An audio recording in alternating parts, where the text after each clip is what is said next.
اعوذ باللہ من الشیطان الرجیم بسم اللہ الرحمن الرحیم الحمد للہ رب العالمین الصلاة والسلام علی اشرف الانبیاء والمرسلین وعلی آلہ الطیبین الطاہرین اللہم صلی علی محمد وعلی محمد وعجل فرجہم۔ آج ہم خمس کی بحث شروع کریں گے اور خمس کی بحث میں سب سے پہلے جو ہے وہ خمس کی آیت ہے کہ جس آیت سے ثابت ہے کہ خمس دینا واجب ہے۔ سورہ انفال کی آیت نمبر 41 ہے اور 10ویں پارے کا آغاز اسی آیت سے ہو رہا ہے۔ اس آیت میں خدا نے متعالی ارشاد فرماتا ہے وَاعْلَمُوا أَنَّمَا غَنِمْتُم مِّن شَيْءٍ فَأَنَّ لِلَّهِ خُمُسَهُ وَلِلرَّسُولِ وَلِذِي الْقُرْبَى وَالْيَتَامَى وَالْمَسَاكِينِ وَابْنِ السَّبِيلِ، اور آخر تک جو آیت ہے یہ آیت کا ایک حصہ ہے شروع کا، کہ جس میں خدا نے متعال فرماتا ہے کہ جان لو کہ جو بھی تمہیں غنیمت ملے، جو بھی فائدہ ملے، جو منافع ملے، اس میں سے جو 5واں حصہ ہے وہ اللہ کے لیے ہے اور اس کے رسول کے لیے اور اس کے اقربا کے لیے، رسول کے اقربا کے لیے اور یتیموں کے لیے اور مسکینوں کے لیے ہے۔ یہ خمس کے اوپر جو آیت جو ہے وہ دلیل کرتی ہے۔ بس فرق اتنا ہے کہ اہل سنت کہتے ہیں کہ غنیمتم سے مراد صرف مال غنیمت ہے، لیکن ہمیں جو ائمہ اہل بیت سے روایات ملتے ہیں جو کیونکہ قرآن مجید کی تفسیر اور اس کا مفہوم اس وقت تک ہم حاصل نہیں کر سکتے جب تک ہم محمد علیہ السلام کے دروازے پہ اپنے سر کو نہ جھکائے اور ان کے دامن کو نہ تھامے تو ہم قرآن مجید کو سمجھ نہیں سکتے۔ تو جو قرآن لانے والا رسول ہے وہ کہہ رہا ہے کہ غنیمتم سے مراد ہر فائدہ جو حاصل ہو اور جو شرائط بتائی گئی کہ جو میں انشاءاللہ خمس کے احکام میں آپ کے سامنے بیان کروں گی، لیکن اہل سنت کیونکہ وہ بہت سی ایسی باتیں ہیں کہ جن کا وہ انکار کر دیتے ہیں تو وہ بھی روایات کے جو رسول سے ہیں وہ اس کو نہیں قبول کرتے، کہتے نہیں غنیمت سے مراد سے مال غنیمت ہے، جبکہ غنیمتم سے مراد فائدہ ہے، جو تمہارا فائدہ، جو تمہیں منافع ملے سے۔ بس یہ 10ویں پارے کا آغاز اسی آیت سے ہوتا ہے اور یہ ہمارے پاس دلیل ہے اور روایات تو بے پناہ سے۔ اب خمس جو ہے وہ 7 چیزوں پر واجب ہے، 7 چیزوں پر خمس کی ادائیگی واجب ہے۔ پہلی چیز وہ منافع جو سال کے اخراجات سے بچ جائے، کوئی بھی منافع، اب چاہے کوئی کاروبار کر رہا ہے، چاہے کوئی نوکری کر رہا ہے، چاہے کسی نے گھر کرائے پہ دیے ہیں یا کوئی گھر بیٹھی ہوئی عورت ہے اور اس کو کوئی منافع مل جاتا ہے، کوئی پیسے مل جاتے ہیں کسی بھی طریقے سے، اور معذرت سائیں صاحب کے نزدیک کیونکہ ہدیے پر بھی خمس واجب ہے، تو اگر کسی کو کوئی ہدیہ مل گیا، کوئی بھی بچت اس کو سال کے اخراجات سے اس کے پاس بچ گیا، سال گزر گیا اور اس نے استعمال نہیں کیا یا وہ پیسہ یا وہ چیز اس کے پاس بچ گئی تو اس کے اوپر خمس واجب ہے۔ اور ان 7 موارد میں اصل میں یہی مورد ابتلا ہے، یعنی ہمارا جو سامنا جس چیز سے ہے وہ یہی پہلے والی صورت ہے، باقی 6 صورتوں سے اتنا ہمارا سامنا نہیں اور مبتلا نہیں ہے، یہ پہلی صورت ہے جس میں مبتلا ہے۔ تو اسی لیے کیونکہ یہ مختصر ایک احکام ہے، تفصیل سے نہیں بیان کیا جائے تو تھوڑا سا اس کے بارے میں وضاحت کرتی چلو کہ کوئی بھی منافع دیکھیں، جو چیزیں ہم استعمال کرتے ہیں وہ چیزیں 2 طرح کی ہوتی ہیں، کیونکہ یہ نا کہ جو چیز سال میں استعمال ہو گئی اس پہ خمس واجب نہیں ہے۔ اچھا، جو چیزیں ہم استعمال کرتے ہیں ان کی 2 اقسام ہیں، ایک وہ چیز ہے جو استعمال کے ساتھ ختم ہو جاتی ہے، جیسے آپ نے 20 بوریاں چاولوں کے لیے 15 بوریاں سال کے اندر کھا لی، ختم ہوگی، وہ 15 بوریاں کہاں گئی؟ ختم ہوگی، صحیح۔ ایک وہ چیز ہے جو استعمال کے بعد ختم نہیں ہوتی، مثلا آپ نے 5 جوڑے بنائے اور وہ آپ نے پہنے استعمال کے ابھی بھی پڑے ہیں، پھر پہننے استعمال کریں وہ پڑے، تو ایک وہ چیز ہے کہ جو استعمال کے ساتھ ختم ہو جاتی ہے اور ایک وہ چیز ہے کہ جو استعمال کے ساتھ ختم نہیں ہوتی۔ جو چیز استعمال کے ساتھ ختم نہیں ہوتی جیسے جوڑے ہو گئے، پردے ہو گئے، کارپیٹ ہو گئے، ٹی وی، اے سی، پنکھے، ہیٹر، کمبل، جو چیزیں استعمال سے ختم نہیں ہوتی وہ چیز اگر آپ نے سال میں استعمال کر لی ہے، جتنی دفعہ بھی کر لی ہے، 1 دفعہ کر لی، 2 دفعہ کر لی، 3 دفعہ کر لی، جتنی دفعہ بھی کر لی، اس پہ خمس واجب نہیں۔ لیکن وہ چیز جو استعمال سے ختم ہو جاتی ہے، جیسے آپ نے 20 بوریاں لی تھی، 15 بوریاں آپ نے کھا لی، صحیح، 5 بوریاں بھی آپ کی پڑی ہوئی ہیں، تو ان 5 بوریوں پہ کیا ہے؟ خمس واجب ہے۔ آپ یہ نہیں کہیں گے کہ یہ تم نے استعمال کر لی، نہیں، جو استعمال کی وہ گئی۔ اسی طرح مثلا آپ نے ایک پرفیوم کی بوتل لی ہے، دیکھیں بہت دقیق مسئلہ ہے خمس کا، پرفیوم کی بوتل ہے، مثلا آپ نے وہ پرفیوم لیا 5000 کا، 5000 کا آپ نے پرفیوم لیا ہے اور 5,000 کا جو پرفیوم آپ نے لیا، اب جو آپ لگاتے ہو یوز کرتے ہو تو گیا ختم ہو گیا، اب وہ بوتل آدھی ہو گئی، آدھی بوتل ابھی پڑی ہوئی ہے پرفیوم کی، اور اس کی قیمت ہے بازار میں. دیکھیں یہ بات ہے کہ خمس میں شرط ہے کہ وہ چیز جو بچی ہوئی ہے اس کی بازار میں قیمت ہو. یعنی وہ 5,000 کا پرفیوم تھا اور ابھی بھی اگر آپ چاہیں تو 2,000 میں کوئی آپ سے خرید سکتا ہے، ایسا وہ اعلیٰ پرفیوم ہے مثلا. صحیح. تو مثلا آپ نے 7,000 کی میک اپ کٹ لی ہے، 10,000 کی میک اپ کٹ لی ہے، ابھی بھی اس کی ویلیو ہے، اگر آپ ابھی بھی سیکنڈ ہینڈ بیچنا چاہیں تو خرید لیں گے. صحیح. اب جو میک اپ ہے وہ بھی اس طرح ہے کہ جو لپسٹک آپ نے لگا لی وہ گئی ختم ہو گئی، وہ کہاں گئی؟ ختم ہو گئی. جو آپ نے شیڈز یوز کر لیے شیڈز وہ ختم ہو گئے. تو یہ وہ چیزیں جو استعمال ختم ہو جاتی ہے، تو اس میں جو بچ جاتا ہے اس پہ خمس ہے. تو اگر وہ پرفیوم کی آدھی بوتل کی ابھی بھی قیمت 1,000 ہے، 2,000 ہے، تو اس آدھی بوتل پہ بھی خمس واجب ہے. یا میک اپ کٹ آپ نے جو لی ہے 10,000 کی آپ نے شیڈز لیے ہیں اور ابھی بھی اگر آپ چاہیں تو سیکنڈ ہینڈ میں آپ 5,000 کے بیچ سکتے ہیں، تو ایک ویلیو ہے، ایک قیمت ہے بازار میں اس چیز کی، تو پھر اس پہ خمس واجب ہے. لیکن اگر کوئی اتنی معمولی چیز ہے کہ جس کی بازار میں کوئی قیمت، مثلا 10 روپے کی ایک پینسل خریدی اور اب وہ اتنی سی رہ گیا مثلا کہ کوئی روپے میں بھی نہ خریدی، کوئی اس کی بازار میں قیمت نہیں ہے، کوئی اس کی بازار میں ویلیو نہیں ہے، تو پھر خمس واجب نہیں ہے. تو ہر وہ چیز جو آپ نے سال کے بعد دیکھنی ہے، اگر وہ پرفیوم ہے، اگر وہ کریمز ہیں، اگر وہ آپ کے لوشنز ہیں، اگر وہ آپ کے شیڈز ہیں، میک اپ کا سامان ہے، وہ آپ کے ایسی چیزیں ہیں کہ جو استعمال ہوتی گئی اور ابھی ان کی کافی ایک مقدار ایسی ہے کہ جس کے بازار میں قیمت ہے، تو ان سب چیزوں پہ کیا واجب ہے؟ خمس واجب ہے. لیکن اگر کوئی ایسی چیز بچی ہوئی ہے کہ جس کے بازار میں کوئی ویلیو نہیں ہے، کوئی قیمت نہیں ہے، تو پھر اس پہ خمس واجب نہیں ہے. تو جو بھی ہمارے اخراجات سے بچ جائے، اگر آپ نے گندم لی تھی وہ گندم بچ گئی ہے، دیکھیں آپ گندم اگر کلو بھی بچی ہے تو کلو گندم کی بھی قیمت ہے بازار میں. چینی آپ نے لی تھی، مثلاً آپ نے 30 کلو چینی لی تھی، 40 کلو 50 کلو چینی لی تھی، اب سال کے بعد آپ کے پاس 2 کلو چینی بچ گئی، 2 کلو چینی کی بازار میں قیمت ہے، آدھا کلو چینی کی بھی بازار میں قیمت ہے. تو اس طرح کی جو چیزیں مرچیں نمک وغیرہ جو چیزیں آپ کے گھر میں ایسی بچ گئی ہیں اور ان کی بازار میں ویلیو ہے، سال کے بعد آپ کی خمس کی تاریخ آ گئی ہے یا سال ختم ہو گیا ہے، کہ انشاءاللہ میں بتاؤں گی خمس کی تاریخ کیسے ہوتی ہے، یہ میں نیچے مسئلہ بتاؤں گی. تو اس پہ کیا واجب ہے؟ خمس واجب ہے. اور اگر کچھ بھی نہیں بچا تو بس خمس واجب نہیں ہے. تو ہر منافع، چاہے وہ کاروبار سے ہو، چاہے وہ نوکری سے ہو، چاہے وہ گھر بیٹھے مل جائے، ہر منافع اس پر جو ہے وہ کیا ہے؟ خمس واجب ہے. کچھ چیزوں پہ خمس واجب نہیں کہ انشاءاللہ میں اگلے درس میں بتاؤں گی کن چیزوں پہ خمس واجب نہیں، جیسے میراث وغیرہ، وہ انشاءاللہ میں اگلے درس میں بیان کروں گی. تو یہ پہلی چیز تھی جس پہ کافی ڈیٹیلز ہے، بس کیونکہ مختصر احکام ہے اتنا میں تفصیل سے نہیں بتا سکتی، جتنا ممکن تھا میں نے آپ کے لیے وضاحت کی، اور باقی کچھ انشاءاللہ باتیں آگے بھی بتاؤں گی. دوسری ہے معدنی کانیں، جو معدنی کانیں نکلتی ہیں ان پہ خمس واجب، اور ان چیزوں کا ایک نصاب ہے اور ڈیٹیل ہے، توضیح المسائل میں موجود ہے. اگر کوئی دلچسپی رکھتا ہے اور ان چیزوں میں مبتلا ہے تو وہ ڈیٹیل سے ان کے احکام کو پڑھے اور سمجھے. دفینہ، اگر گڑا ہوا خزانہ مل گیا تو وہ اس کی بھی ایک ڈیٹیل ہے کہ پہلے اس کے مالک کا پتہ چلاؤ، یہ وہ بہت لمبا ہے کہ اس کی تفصیلات ہے. دفینہ اور چوتھا، تیسرا دفینہ، اور چوتھا حلال مال جو حرام مال میں مخلوط ہو جائے، حلال مال حرام مال سے مل گیا. اب دیکھیں اس میں تھوڑی سی میں نقطہ بس بیان کرتی چلو جلدی سے، کہ حرام مال سے مراد کیا ہے؟ یعنی کہ چوری کا مال مل گیا، چوری کا مال کبھی بھی حلال نہیں ہوگا.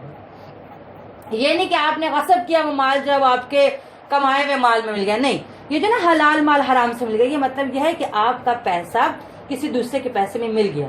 مثلا آپ نے کچھ شیئر پہ کام کیا ہے، کس طریقے سے بھی کام کیا ہے کہ آپ کے پیسے میں دوسرے کی رقم مل گئی ہے، اور اب آپ کو نہیں پتا کہ دوسرے کی رقم کتنی ہے، آپ کو نہیں پتا کہ دوسرے کی رقم کتنی ہے.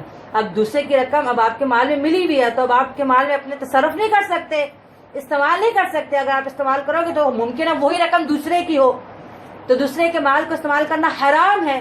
اسے کہتے ہیں حرام مال، یعنی کسی دوسرے کا مال آپ کے مال میں مل گیا. یعنی کہ آپ چوری کا مال لا کر خمس نکال کے کو کہ جب پاک ہو گیا، ظلم اور ڈکیتی اور کسی بھی طریقے سے مال لا کر خمس نکالو کو کہ جب اب یہ حلال ہو گیا، نہیں، وہ کبھی بھی حلال نہیں ہوتا. یہ جو نا حلال مال حرام مال سے مل جائے، یعنی آپ کے پیسے میں کسی دوسرے کے پیسے مل گئے اور آپ دینا چاہ رہے ہو لیکن آپ کو سمجھ نہیں آ رہی کہ اس کی رقم کتنی ہے، تو اب آپ کیا کرو؟ آپ اس کا 5واں حصہ خمس نکالو، اب آپ کا یہ مال جو ہے وہ خالص ہو گیا، حلال ہو گیا، آپ کے لیے استعمال کریں. صحیح. تو یہ حلال مال جو حرام مال مخلوط ہو جائے. 5واں غوطہ خوری، ساسروں سمندری موتی اور مونگے وغیرہ، وہ جو غوطہ خوری کہتے ہیں جس قیمتی مونگے اور موتی نکال کرتے ہیں، اس کا بھی ایک نصاب ہے اور تفصیل ہے اس کی. جنگ میں ملنے والا مال غنیمت جو جنگ کی جاتی تھی رسول خدا کے زمانے میں، یا جو امام زمانہ اجل اللہ تعالیٰ فرجہ شریف کے زمانے میں جنگ کی جائے گی، جنگ کی شرائط ایسے ہر جنگ میں مال غنیمت نہیں ہوتا. جنگ وہی جنگ ہوتی ہے کہ جو یا نبی ہو یا نائب امام کی اجازت سے، جو ان کے ساتھ ان کے اذن سے، ان کی اجازت سے جنگ کی جاتی ہے، وہ جنگ مال غنیمت ہوتا ہے. اس میں ساتواں کیا ہے، مشہور قول کی بنا پر اسے صاحب فرماتے ہیں، فقہا یہ بیان کرتے ہیں کہ وہ زمین جو ذمی کافر کسی مسلمان سے خریدے. دیکھیں کافر دو ہوتے ہیں، ایک ہوتا ہے حربی کافر جو مسلمان سے لڑنے کے لیے تیار ہر وقت، ایک ہوتا ہے ذمی کافر. ذمی کافر کیا ہے کہ وہ مسلمان کے علاقے میں رہ رہا ہے اور وہ فدیہ دے رہا ہے، وہ ٹیکس دے رہا ہے، اور اس نے معاہدہ کیا ہوا ہے کہ مسلمانوں کو کوئی تنگی نہیں کرے گا، اور مسلمان ان کو تنگ نہ کرے، وہ ان کو نہ کرے، اور مسلمانوں کے زمین رہتے ہوئے پھر کیا دیتے ہیں، خراج، ٹیکس دیتے ہیں. ٹیکس دیتے ہیں اور تمام قانونوں کو، تمام جو قانون ہوتا ہے اس کی پابندی کرتے ہیں. تو پھر مسلمان ایسے کافروں کی جان و مال کو پھر اس کو احترام کرتے ہیں.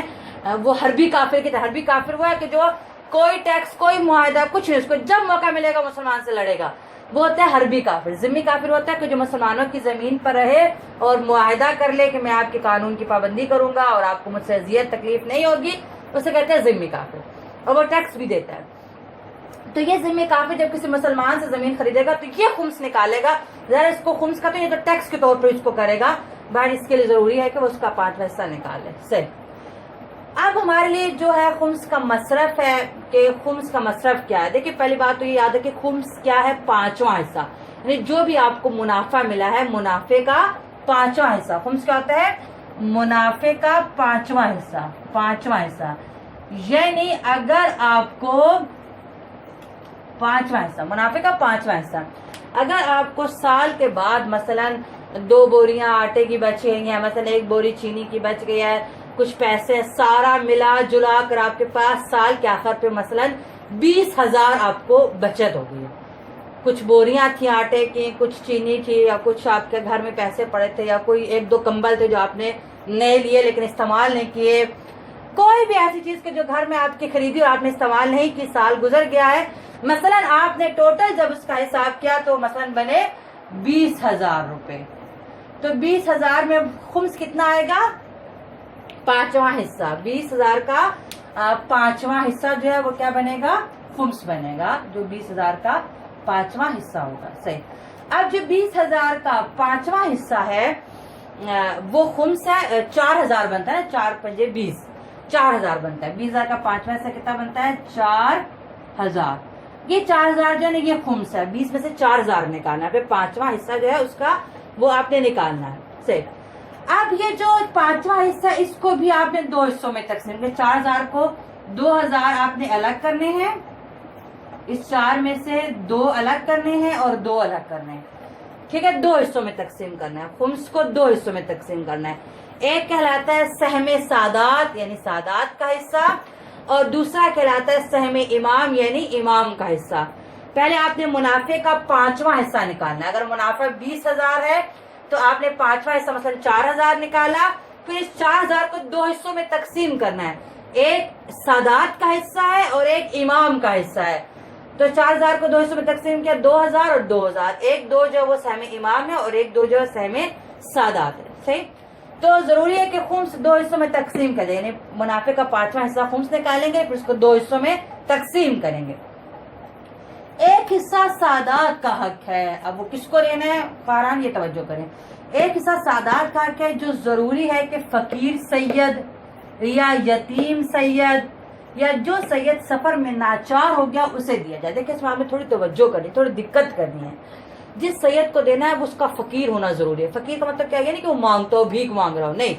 فقیر شرعاً اس کو کہتا ہے کہ جس کے پاس اپنے خراجات پورے کرنے کے لیے پیسے نہیں ہیں.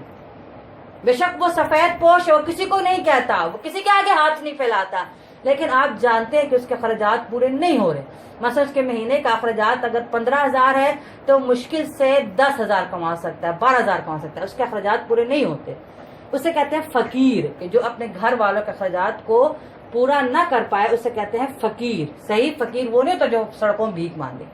اچھا، فقیر سید یا یتیم، جو یتیم اس کا بھی فقیر ہونا ضروری ہے، کہ وہ یتیم بھی ہے اور ساتھ اس کا فقیر بھی ہونا ضروری ہے، کہ نہیں ایسا یتیم ہے کہ جو اپنے اخراجات کو پورا نہیں کر پا رہا. یا جو سید سفر میں ناچار ہو گیا، چاہے پیچھے وطن میں بہت بڑا امیر ہو، بہت بڑا بادشاہ ہو، لیکن سفر میں اس کا ایسا مسئلہ پیش آیا کہ وہ ناچار ہوگا، اس کے پاس واپسی کا خرچہ نہیں ہے، تو اسے کہتے ہیں وہ سید جو سفر میں ناچار ہو گیا، اس کا پاس کوئی ذریعہ نہیں کہ واپس جا سکے، اس کو بھی خمس دیا جا سکتا ہے۔ تو ایک نقطے کی آپ نے توجہ کرنی ہے کہ وہ سید مستحق ہو، فقیر ہو، یا یتیم بھی اگر ہے یا صرف فقیر ہے، یا وہ سفر میں ناچار ہو گیا۔ اور دوسرا جو اہم نقطہ مجتہد فرماتے ہیں کہ وہ سید کھلے عام گناہ نہ کرتا ہو، شراب پینا، زنا کرنا، نماز کو ترک کرنا، یہ ہوتا ہے کھلے عام گناہ کرنا، تو وہ سید کھلے عام فاسق اور فاجر نہ ہو اور کھلے عام گناہ نہ کرتا ہو، یہ دیکھنا ہے۔ اور جو یہ آپ نے حصہ دینا ہے، اس میں مجتہد کی اجازت کی ضرورت نہیں ہے، اگر آپ کو ایسا کوئی مستحق مل جاتا ہے تو آپ خود بھی جو خمس کا آپ نے نکالا ہے اس کو 2 حصوں میں تقسیم کریں اور ایک حصہ اس سید کو آپ دے دیں۔ جو دوسرا حصہ ہے جسے کہتے ہیں امام کا حق، جو دوسرا حصہ ہے جسے امام کا حق کہتے ہیں، تو وہ آپ نے نائب امام، کیونکہ مجتہدین نائب امام ہوتے ہیں، تو وہ آپ نے نائب امام تک پہنچانا ہے، یعنی مجتہد تک پہنچانا ہے، یا جن کاموں کی مجتہد نے اجازت دی ہے، یعنی اگر آپ ان سے اجازت لے لیں کہ ہم نے امام برگاہ بنایا ہے، مسجد بنانا ہے، یہ مدرسہ بنانا ہے، ہم نے ادھر لگانا ہے، ٹھیک ہے، تو اگر نائب امام اجازت دیتا ہے تو آپ ان کی اجازت سے جو سہم امام ہے، سہم سادات کو ہی دینا ہے، سہم سادات کو آپ نے کچھ نہیں کرنا، وہ سادات کو دینا ہے۔ جو سہم امام ہے وہ یا تو آپ مجتہد کو دیں یا مجتہد کی اجازت سے ایسے کاموں میں لگائیں کہ جس کی وہ اجازت دے، چاہے وہ مدرسہ ہو، چاہے وہ برگاہ ہو، چاہے وہ مسجد ہو، چاہے وہ کسی اور کی طریقے سے اس کو استعمال کر، جیسے وہ کہیں، جن کام ہسپتال پہ لگایا جائے، جس طرح بھی وہ کہیں، صحیح۔ تو دوسرا حصہ کیا ہے؟ امام زمانہ اجل اللہ تعالیٰ فرجہ الشریف کا حق ہے، جو ضروری ہے کہ موجودہ زمانے میں جامع شرائط مجتہد کو دیا جائے، یعنی جو مجتہد جامع شرائط، جس میں تمام شرائط جو امام زمانہ نے بیان کی ہے وہ شرائط اس مجتہد میں ہونی چاہیے، جامع شرائط مجتہد کو دیا جائے، یا ایسے کاموں پر خرچ کیا جائے جس کی وہ مجتہد اجازت دے، اگر مجتہد اجازت دیتا ہے کہ آپ جی فلاں ہسپتال پہ یا فلاں مدرسے پہ، ٹھیک ہے، آپ یہ سہم امام لگا دو، سہم سادات کو دینا، اگر مجتہد کو دیں گے تو مجتہد بھی سادات کو دے گا، اور اگر آپ خود سے دینا چاہیں تو آپ خود سے بھی دے سکتے ہیں سادات کو، جو سہم سادات ہے، صحیح۔ تو وہ یا مجتہد کو دیں یا ان کاموں پہ لگائیں جس کی مجتہد اجازت دے، اور اجازت لازم ہے کہ وہ مرجع عالم ہو، جس مجتہد کو آپ دے رہے ہیں وہ عالم ہو اور عمومی مصلحتوں سے آگاہ ہو، وہ جانتا ہو کہ اس وقت کس کام کی ضرورت ہے، کس جگہ سہم امام کو لگانا چاہیے، وہ ان چیزوں سے جو مصلحت عامہ ہے ان سے وہ آگاہ ہو، اس مجتہد کو آپ جاتے سہم امام دیں، آگے وہ مجتہد جانے اور امام زمانہ جانے۔ تو خمس کیا ہے؟ منافع کا 5واں حصہ، اگر آپ کو منافع 20,000 ہوا ہے تو 5واں حصہ 4,000 ہے، اس کو 2 حصوں میں تقسیم کریں، ایک حصہ سہم سادات، دوسرا حصہ سہم امام۔ سہم سادات کس کو دینا ہے؟ فقیر سید، یتیم سید، یا سید جو سفر میں ناچار ہو گیا ہو، جو کھلے عام گناہ نہ کرتا ہو، فاسق و فاجر نہ ہو، اس سید کو دینا ہے۔ اور جو سہم امام ہے وہ یا مجتہد کو دیں یا ایسے کاموں پہ لگائے جس کی مجتہد اجازت دیں، اور وہ احتیاط لازم ہے کہ مجتہد مرجع عالم ہو اور مصلحت عامہ سے آگاہ ہو، عمومی مصلحتوں کو جاننے والا۔ خمس کی تاریخ کیسے کہیں کہ جی آج ہمارا